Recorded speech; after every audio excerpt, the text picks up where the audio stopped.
And we are back, ladies and gentlemen, with a little bit of sunlight coming in on us today on this beautiful edition of the Doing All Right podcast. Bryan Broaddus, appreciate you, sir. Thanks for being here.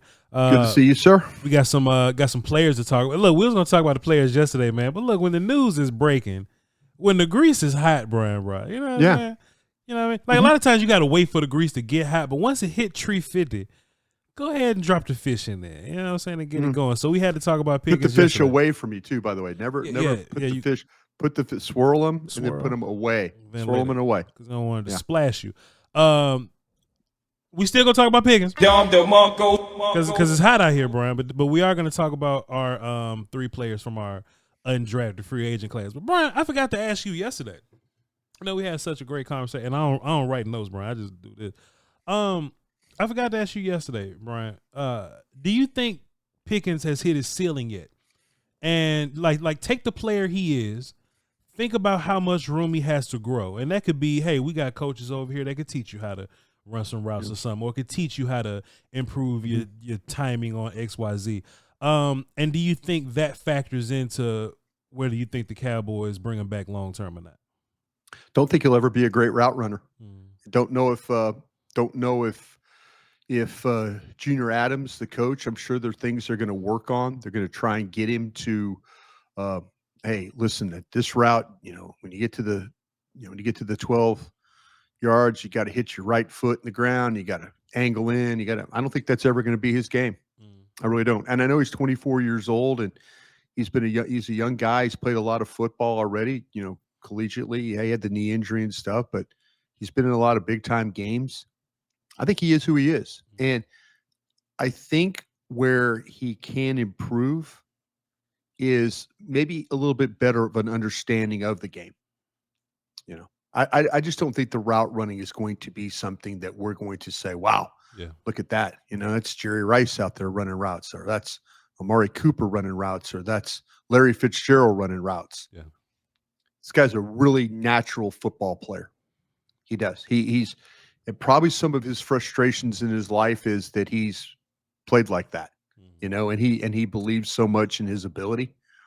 The old ceiling and the floor question. Yeah. I think where he can improve is the fact that he's going to be playing with a better quarterback. Yeah. That will help. And maybe some of those passes that we've seen that were poorly off target that caused him to have to adjust and maybe not get everything out of the play because the ball's behind him or it's way over his head. He'll improve. You'll probably see a better receiver with a more accurate ball. Run after catch, things like that. Very similar to what you see with like a guy with CeeDee Lamb, run after catch. Yeah. I could see this guy being that way. Don't see this guy ever being a great route runner. I really don't. And they'll work on it, but I don't ever see it happen. I know the answer to this question, but I'm going to ask you just in case there's any viewers watching that wanted your take on it. Take everything you just said about route running and timing. Do you think that that's going to disrupt the relationship between him and Dak? Because, he can do that. That's the question. No, we talked about this. I thought we talked about this a little bit yesterday. For sure. See, Dak can do that with CD. Sure. Because they like this already. Do you think it's going to be a problem that maybe Pickens' timing ain't going to be like it's going to be, I will say this, and this is a conversation that Jeff Kavanaugh and I had this morning on Trust the Tape. What y'all say? And I asked Jeff the question about Dak because there's people in my mentions that are saying Dak does not work well with a receiver that doesn't run precise routes. That's false. Yeah. False. I mean, now the argument that they will go to, the argument that they will go to, or the point that they will try and make is his lack of connection with Des Bryant. Yeah. That's the point they will make. I had this conversation with Jeff, as I said, young Dak Prescott. Young Dak Prescott. Yeah. Young Dak Prescott, really not very accurate. Sure. Dak Prescott. Right. I think as Dak Prescott has gone through his career, I think his accuracy has improved. Yeah. You could talk to Dan Mullen, to now who's coaching at UNLV, about Dak Prescott. and talk about how a practice ball was all over the place. We've watched him with our own eyes in 2016 throw the ball all over the place. You know, I think that where Dak is much better now is a veteran guy who kind of understands the coverage and where the ball needs to go, whether it's the seam routes, whether it's the out routes, the slants. He see now when Dak gets in trouble, it's when he doesn't see defenders at certain levels. Yeah. That's a problem.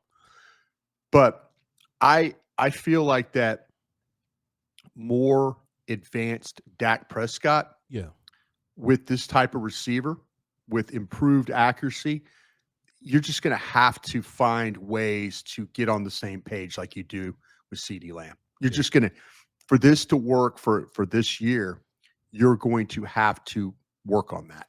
You know, and maybe this is George Pickens showing up, and all of a sudden there's the days in the backyard when it's 101 degrees and they're out there throwing balls. Maybe that's where this all kind of materializes. And then you get to training camp and then it kind of, and then the game. But Pickens is not going to run precise routes. So some type of understanding is going to have to work between these two. Because he has that understanding right now. Not that CeeDee Lamb is a poor route runner. Yeah. There's times where CeeDee Lamb will do some crazy things running routes.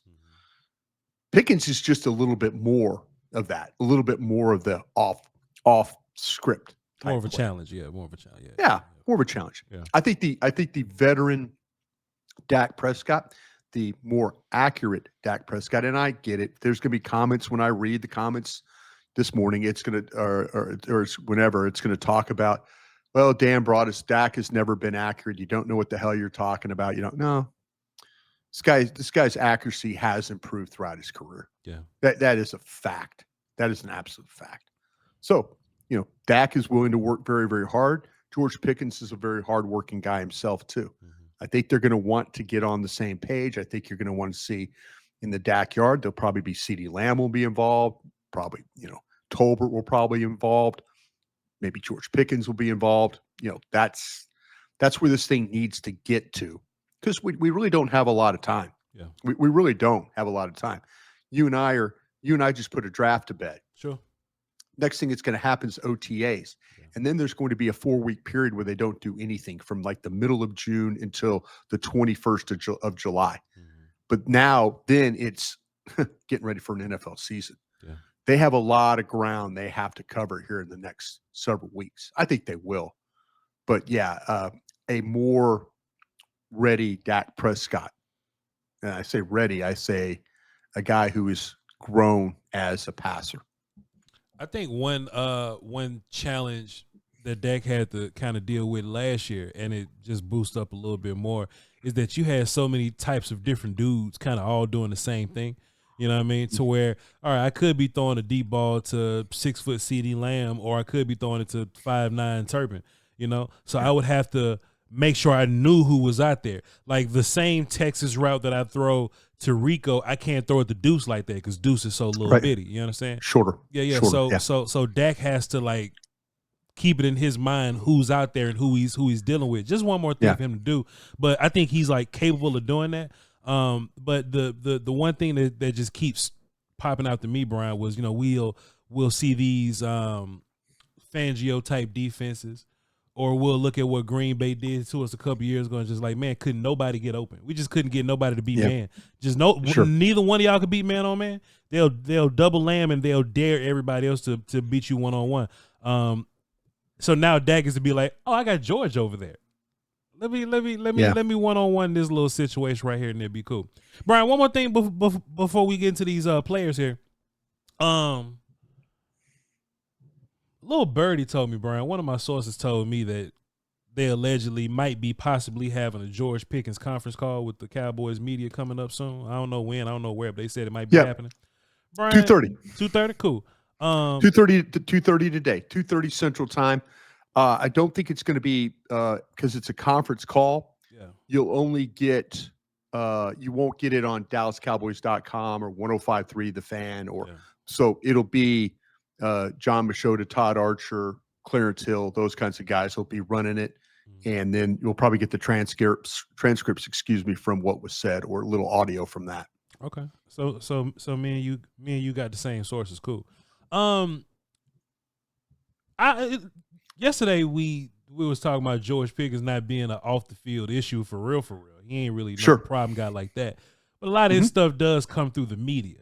Cowboy media way bigger than Pittsburgh media, Bryan Broaddus. Do you think that Cowboy media and kind of how we operate and we put everything under the biggest of microscopes and make it, much more than what it really is? Do you think that's going to be an issue for Brother George?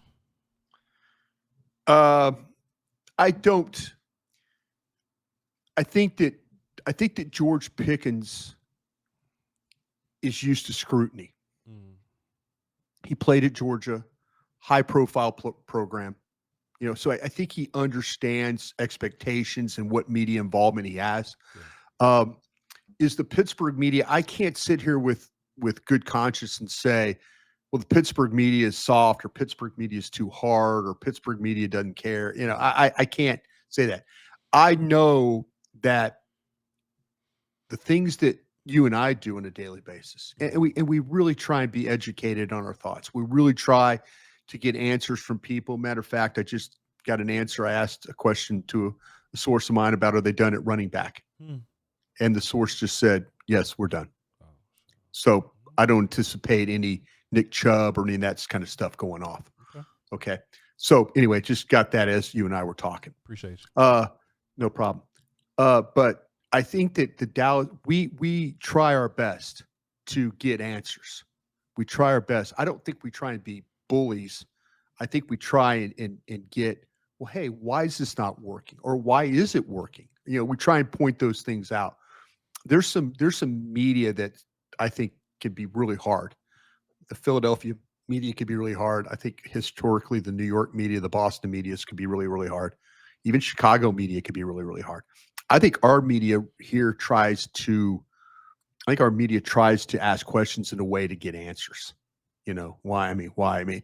Now, starting to be a little bit more critical of Jerry Jones. I'm sorry, I'm kind of taking this 1,000 different ways, but I'm just saying our media, I think George Pickens will find our media more sympathetic than maybe some other medias he's dealt with. And I mean sympathetic in a way of, if you give an answer, okay, and not hammer him like, well, God, he said this.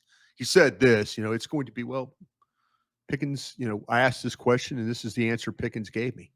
I'll take him at his word for that. So I think playing at Georgia, I think was a big thing for him. I think he understands that.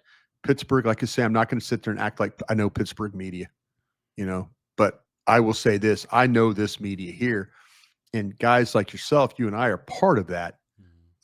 But we're not there every day asking the questions, but we try and get answers. We have people that we can contact and say, hey, you guys done at running back today? Are you guys done? Yeah, we're done. Yeah. We're going to, so we can ask questions. And I think if George Pickens does not, if it doesn't work out at times, you and I will be breaking down film and talking, well, this is what it looks like. We talked about he wasn't a great route runner.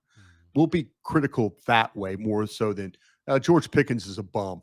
He's a bum player, bad play. No, I think our media tries to kind of find out the whys and why nots, and I think he'll be fine with that. But he could be, like I say, he could be a little bit super competitive, and maybe he might take things the wrong way. The immaturity things that people have talked about. So, but I think this media here is more inclined to try and figure out the whys and why nots, as opposed to you're a bum or this, that, and the other. Make sense? Yeah, for sure. I don't know. I mean, like I said, do you feel the same way? I feel like you and I could be critical, but I think we're trying to be critical in a way of getting answers that, like, hey, listen, we watched the tape. Tyler Guyton struggles with this. Yeah. Terrence Steele struggles with this. I don't try and make it a personal thing. The only thing I've ever made personal in the media, to me is the Jason Garrett thing. Yeah. That's the only time I felt like I made something really personal, But there was really not much love between me and Jason Garrett. Yeah. Even Bill Parcells getting rid of me. I understand what Bill was doing. Do I like it? No. I don't. But I understood what they were trying to do, you know. Yeah. And I think that's but the like I say, the media here, I think we try and like, okay, this is why it didn't work today, or this is why it did work today, as opposed to trying to tear a guy down. I mean, I think we've been sympathetic towards Mozzie Smith. Yeah, for sure. You know? I haven't, but, you know, but we have as a whole, yeah. Yeah, I think, Mozzie Smith, if Mozzie Smith is playing at the Patriots or playing maybe with the Giants or playing with Philadelphia, He whooping them. they're on WIP, and that's a sister station of mine at 105.3. Yeah. They're saying this guy's a bust, he's a bum. I think that fans, and I'm not saying all fans, I'm just saying certain groups of fans, they're more likely to call the players busts and bums and stuff like that than the media is. They sure will. Yeah. And maybe George Pickens will. Hopefully there'll be more good times. I'm not saying this thing is going to be completely smooth, because I think there's going to be some times where George Pickens does feel like that. Come on, man, just give me the ball. Give me the ball. Sure. We can win. Give me the ball. Yep. And if this team does have a bad run like they did last year, this George Pickens things might not work. It might not work. My source said the same thing as your source about the running back situation. You know what I'm saying? They kind of said the same thing, and I was like, Did you get a text message? I got the same text you got. Yeah. And it was all like, and just in my mind, I hit them back and said, okay, well, maybe once camp gets going and then they make them cuts or whatever. You know how they go. Yeah. Hey, the thing that you and I will always try and do is we'll try and find players. I think the Doing All Right podcast is more about trying to find answers. Yeah. If the question needs to be, and I asked Jeff this question yesterday, and it happened on 105.3 The Fan, and I don't know if I had a chance. Sometimes I can't remember what I had for breakfast today, Voch, sometimes. But the question was, do you feel like that the left tackle spot could hold this offense hostage? Yeah, we talked about it. Yeah, we did. Okay, so there you go. See, I talked about that with Jeff this morning, and he's like, oh, yeah, I mean, I would hate for this offense to just be struggling because of one spot. Yeah. Now maybe with the way they feel about the running backs, maybe that will be the thing also that we have to worry about going forward. But I feel more troubled about the left tackle spot than I do the running back spot, because I was asked a question about rank the 4 positions that you feel best to worst about. And it was like the cornerback, the running back, the linebackers and the wide receivers. If you had to, which do you feel out of those positions? Cornerbacks, running backs, the wide receivers.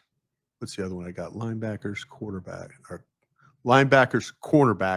running backs, offensive tackle. Which position do you feel the best about?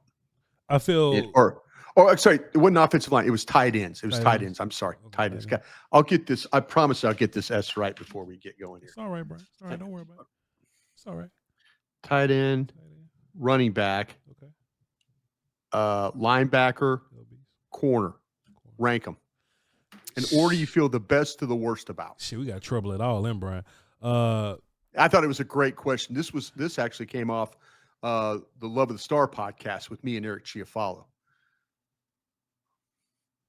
Damn. This was a question from a fan, and I'm like, oh, and me and Eric had a different thought about it. So I would say, this is a good one, Brian. Hold on, let me get my shit right. You kind of like, oh, take your time, old man. You say tight end, linebacker, corner, tight end. I'll read it for you. Please. Tight end, running back, linebacker, corner. Best to worst. I at least know I got an all-pro at corner. I just got to be decent on the other side. So I say corner I feel the best about. By the way, you took a lot of heat for your thought about your corners last night in the mentions. What I thought about my corners. You thought about just get rid of Diggs and get rid of Bland and let's go play football. Oh, that'd be all right. You took a lot of heat. Brian, that'd be fine. People didn't like that. People didn't like that. Look, that'd be fine. It's just, it's my, look, all these people, why? It's how I feel. Y'all can feel how y'all want to feel. But if it's George Pickens and he ain't give you no problems in the locker room versus Trey, I'm taking Pickens. George Pickens, if George ain't give me no problems in the locker room, versus Bland. Look, Bland is really good. He's He's King's pick 6. Yeah, I remember what DK did to him. Yeah, so he's real like a cornerback too. He's just a real. You know what I'm saying? I don't know. Yeah. I'm taking Pickens. I know y'all ain't saying nothing about Kalen Carson over Pickens. I'm signing Tyler Smith, who's another All-Pro. Bryan Broaddus, thank you. Yeah. Man, is y'all crazy? Man, you find corners every single year, man. I'm taking Revel, and whoever left. People, you know, hey, we tease and tell that I read. I actually answered some comments this morning. Oh man, you got into it with somebody? I just not in a mean-spirited way. Every time you say not in a mean spirit way, some spirits got mean in there. I might go check this out. But no. I think you got an All-Pro at corner, so I'm putting him up there. I think. Okay, so you got number 1 corners. I think you feel good about the corners. I feel good.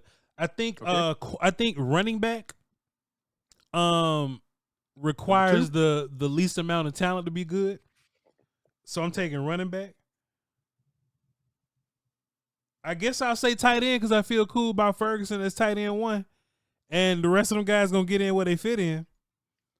As far as linebackers go, you got Maris Louisfowl, who's, you know, keep stepping up Maris Louisfowl.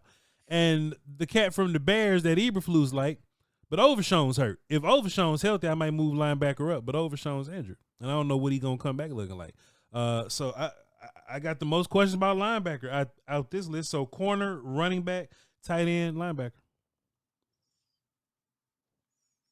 I put linebackers number 1. You feel good about your linebackers? That's all right. I feel like with the guys that they got, and maybe with the front 7, I feel better about the front 7. Sure. We'll see about JT. We'll see about Mozzie.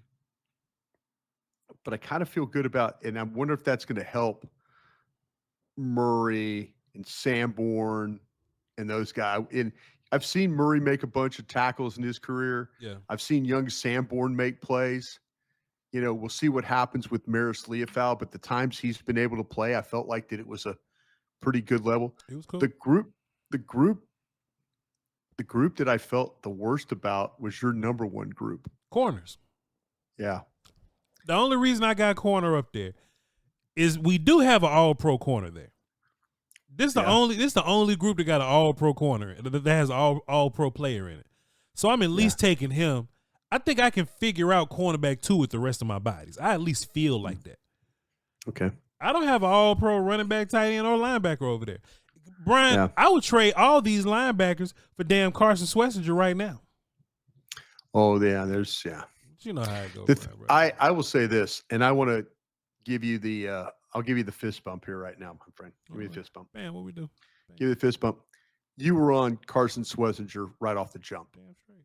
You were right off on the jump. I'll give you credit. That was that good eye on your part. You know, you're like, bro, hey, I got him here in the 3rd round, but I might be looking at a 2nd round guy. Yeah. Yeah. I eventually moved him up to the 2nd because I ain't no coward, Brian. You know what I'm saying? Cool. Yeah. You were trying to be a coward. I wanted to be. You were trying. I was nervous. You were trying. You're trying to be a coward. Man, Bryan Broaddus, I thought it was interesting, man. I'm looking at these players, man. These 3 undrafted children. Yeah. That we got, man. It's like, man, they ain't got no trace, but they making plays somehow. Yeah. You know what I'm saying? Like they like, you know, you taught me how to hyper focus on traits now, because that's what the league looks at. I never been a traits guy. I just cut the film on to see if you win or not. But I do look at traits now. And these cats ain't really got traits like that for real, Brian, but they are productive in their own special way. You know what I'm saying?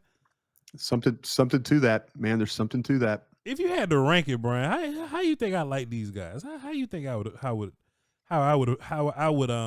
go by ranking these cats, putting them in order?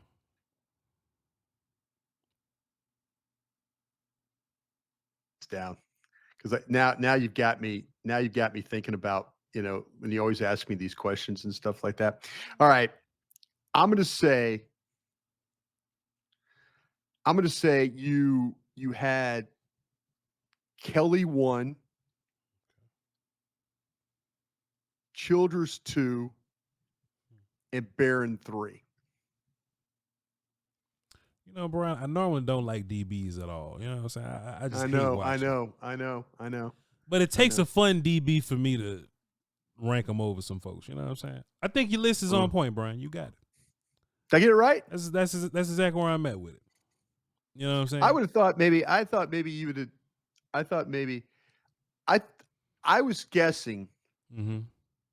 I was guessing that you didn't know what to do with Barron. I saw something very sneaky on Barron, Brian. I watched UNLV and Miami. Did you watch those games? I watched Miami. Yeah, Brian. Let me ask you a question. Why didn't they pass rush him more? I don't know. Brian, he had a couple of plays. It was like 2 of them. Yeah, it didn't happen a lot. Where he'll move forward, and it was like a cross face slip dip, and I'm like, Barron can pass rush. Yeah, but I ain't see much of it after that. You know what I'm saying? Right. But then they made Barron cover a lot. Yeah, and I wasn't feeling it. Yeah. You know what I'm saying? And it looked like he had some pretty good size on him, Brian. He's a nice size athlete. I was like, man, why won't they let him use the size right there?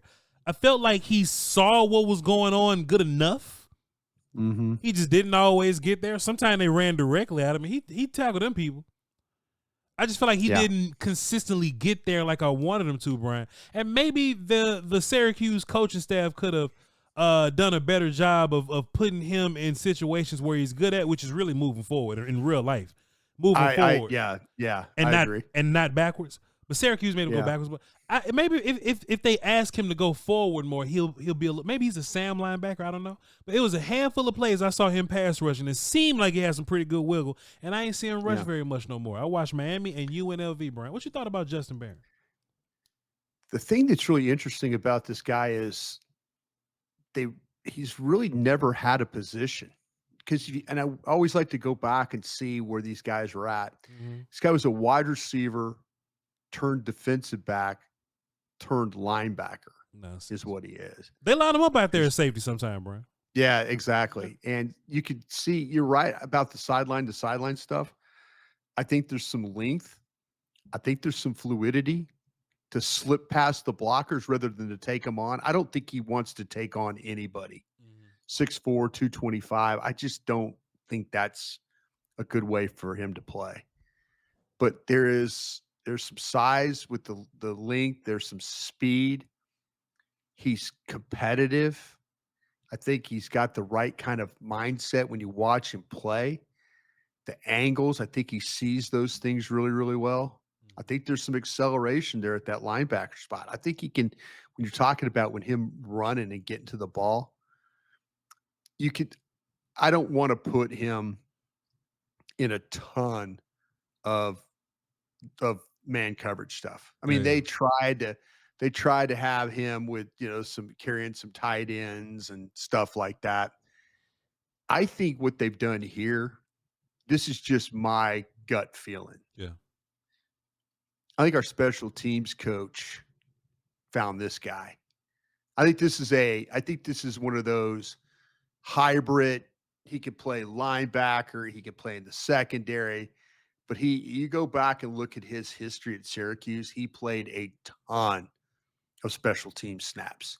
A ton. That might be it, yeah. This seems like one of those times where our special teams coach, Sorensen, I think he looked at this and said, you know what?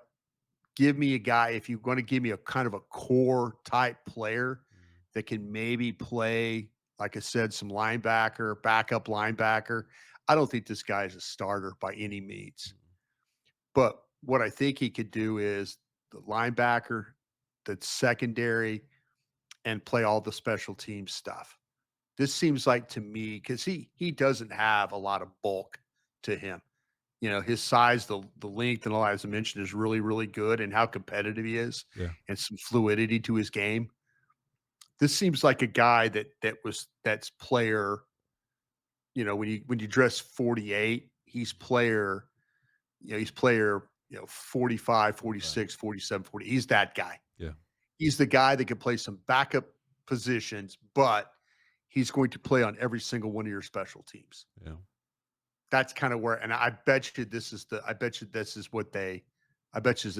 thought about him not being, oh, well, he could be a starter. I don't think they see that in this guy. I think they see this as a core special teams kind of guy. That's exactly why he's my my third guy at this group. Third guy. I knew you were going to think this. Yeah. I like I said though, I just want to be fair. I would like to see him pass rush a little bit more. I did think the handful of times. You're right about the slippery stuff though. You're right about that. You're right. Yeah. I don't know, man. Maybe they just need some good coaching over there at Syracuse. I don't know. We could talk about Childress for a second. Zion Childress from Kentucky. He's another guy that they just move all over the place, Brian. They played him high at both safeties, and then they'll play him down a little bit right at the line of scrimmage. I saw him float around the linebacker spot a little bit, but I don't think that's something he's going to be doing a whole bunch of. I think a lot of these box safeties are the same kind of dude. You know what I mean? He's a run and tackle guy. But I do think he's versatile enough to do it. I wouldn't let him cover a whole bunch of field. Like if he's like a halves and halves guy, let him cover halves. Like as deep guy, let him cover halves or something like that. I don't want him doing too much chasing people around, but if he's moving forward and tackling, I think he's good there. I think he has a future like as a blitzing type safety too. You know what I'm saying? You could probably use him in that way because he does have some little closing bursts to him.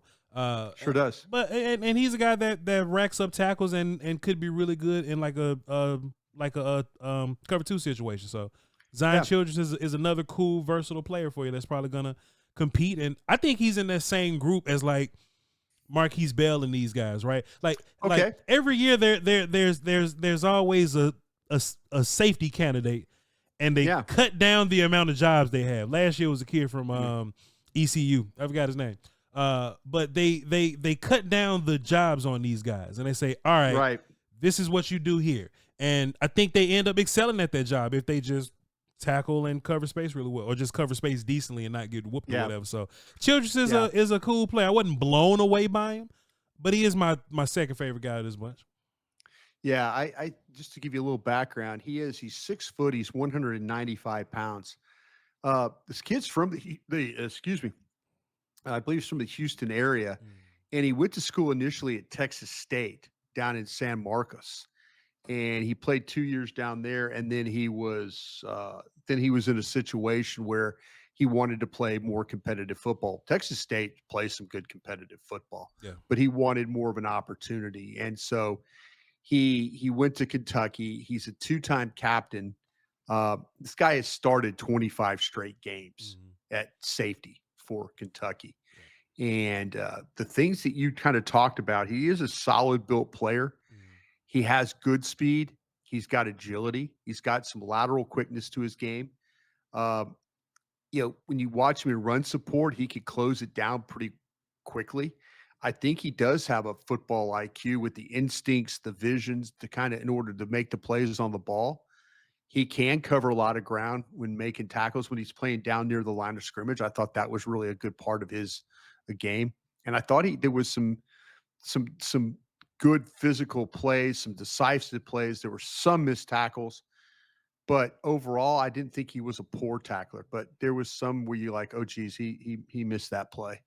And so I kind of feel like, though, that the things you have with him, and also in my notes I put, he is a guy that's going to go for the turnover. He's going to try and punch the ball out. He's going to do those kinds of things. I agree with you about, I don't want to put him in a ton of coverage, but I like the way he sees the game, and I think he's going to need some work on that coverage aspect overall. Like I say, I wouldn't put him in a tough. You want to put him in a cover 2 situation, let him play on the hash, let him play down, let him play around the line of scrimmage. I think that's kind of a better situation for him rather than playing like hey, you're going to go, a Brian Branch or one of those guys that we see nowadays that plays the safety, then goes and walks down in the slot. I don't think that's going to be his area of how he's going to be the most productive. Julius Wood was the name I was thinking about, Brian. Uh-huh. You know, just those group of guys, those group of, tackling safeties. You know what I'm saying? Right. Those group of guys.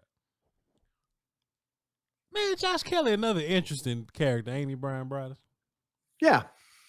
With that old Texas Tech offense, that old, lining up in the slot and throwing the ball 100 times. Mm-hmm. I went back and looked at his 40 time, Brian. It wasn't all that impressive. Not at all. Not at all. He found a way to run away from people, don't he? He does. A little separation there. I'm watching him run routes a little bit, and he's not the greatest route runner, Brian. I don't think he's curls, hitches, he rounds a lot of his routes. You know what I'm saying? Sure. Oh yeah. He get away from people though somehow, Brian. He does, man. I think there's an element of some smoothness to the way he runs the routes, though. Some smoothness. There's a little smoothness to us. Yeah. I think he's made some wild looking catches, Bryan Broaddus. They'll throw the ball anywhere. He'll just catch them, so that's cool. Yes. Contested catches as well. Like if people bumping all into him, he'll make those catches. For a slot guy, like a 6-foot slot guy, that's a pretty good size for a slot. He's not a little bitty slot guy or anything like that. No. I thought he had some really good vertical ability, Bryan Broaddus. Yeah. Like if you watch him, they get downfield, they do high, medium, low. They throw it to him everywhere, Brian. I just couldn't see where his traits were, Brian. I just couldn't find his traits. Yeah. I think the traits. I think the hands are good. Yeah. I think he could snatch the ball. Not all that lengthy at all. Not all that lengthy. Yeah, I think he really attacks it. Yeah. The speed, as you mentioned, that's really a mixed bag. Yeah. It really it is. The things that might have, I think that if you like a guy that can play with some short area quickness, like a little, initially just that ability to kind of burst, explode. There's a little bit of suddenness to his game that way. Yeah. But I kind of like the strength. I kind of like the contact balance about the guy. His speed is what it is. I think teams kind of dinged him a little bit because of the speed. I think they dinged him a little bit because he's an older guy. He's one of those COVID kids that, played, bounced around a little bit, got the extra year, decided to stay in school. Good for him. But he was like, he went to school at Fresno, then he went to Washington State, then he ended up at Texas Tech, so his best numbers were by far were in Joey McGuire's offense at Texas Tech. I mean, he's a guy that, like I say, that short area quickness, the really good hands, he's going to have to kind of win that way than he is trying to run away. But the hands, the snatching the football, those things are all really, really good. Yeah. Did you see him as a yak guy, Brian? Like a guy that can get you a little extra? Yeah, I think there was the way that he was able to play. He's one of those guys that I kind of felt like when you watched him that he was going to catch and he was going to get everything he could out of it. But he's not. I mean, he's 6'1", he's 186, so he's not one of these guys that's just going to completely just run over you. He's not holding. He's not holding. Yeah, he's not that. I mean, where he's going to beat you is running a good route and then catching it in his hands. That's where this guy's gonna. That's where he's gonna beat you because, like I say, there's just not a lot of explosiveness to him. His speed is just, it's not great, but he will make some nice receptions though. Yeah, because of the hands, I think are really good. Do you think he has a more likely chance to make the team than Trayshawn Holden? Well, this is the problem for the young man. George Pickens just got here? No. Okay. No, Holden's former receivers coach is in the building. That's tough. Junior Adams. That's tough. Junior Adams. That's tough. Now, could be a practice squad. Dallas has done a good job of, they find a way. They'll find a way to replace other practice squad guys that they had last year. Yeah. You know, this kid will go out and catch balls in the preseason. Joe Milton will throw him a pass or two, and he'll be like, "Oh, that was a nice play," you know, and it won't be good enough to make the 53, but they'll be good enough to put on the practice squad. Yeah. You know, but like I said, he'll be an older guy. They might not think that's great. I think the advantage that Holden has is that his former receivers coach is your wide receivers coach now. Yeah. And he'll fight for that kid. You know, he'll fight for him. When we line up in 11 personnel, is your third guy going to be Jalen Tolbert or Jonathan Mingo? Schottenheimer loves Tolbert, but the front office loves their money and their investment that they put into Mingo. Mm-hmm. We 11 personnel. Who's out there with CD and Pickens? It's going to be Tolbert. It's going to be Tolbert. Yeah. Mingo has got to prove that we keep fighting for him, and we keep saying he hadn't had a good ball thrown to him since he was at Ole Miss. Yeah. He can't. This is going to sound crazy. Mingo can't have a bad day at training camp. You know, and really maybe Tolbert and Flournoy, maybe these wide receivers. With wide receiver play, it's tough to make a team if you're not established, because if you have a good day, then you have another good day, then you have a third good day, and you're like, man, you're on a little bit of a roll, you know. And we're all talking about, wow, look what the plays this guy's making, look at that. And then you have a bad day and another bad day, and then you have a bad preseason game where you don't make a catch. Mm-hmm. You know, you really can't. If you're trying to make the team as one of these wide receivers, you can't afford to have a bad day practicing, and you can't afford to have a bad day playing preseason football either, because this group they've got a lot of names now. Yeah. You know, got a lot of names. Jalen Tolbert's definitely going to be playing in preseason with Joe Milton and them, right? Absolutely, yeah.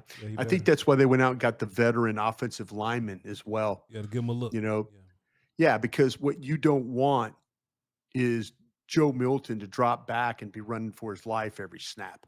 Yeah. You know, because Isaac Alarcon, and no disrespect to Isaac Alarcon, I'm just talking about a guy that was trying to learn the position. And hell, you might even say Matt Willetsko now. Yeah. You know, you might even say one of those guys.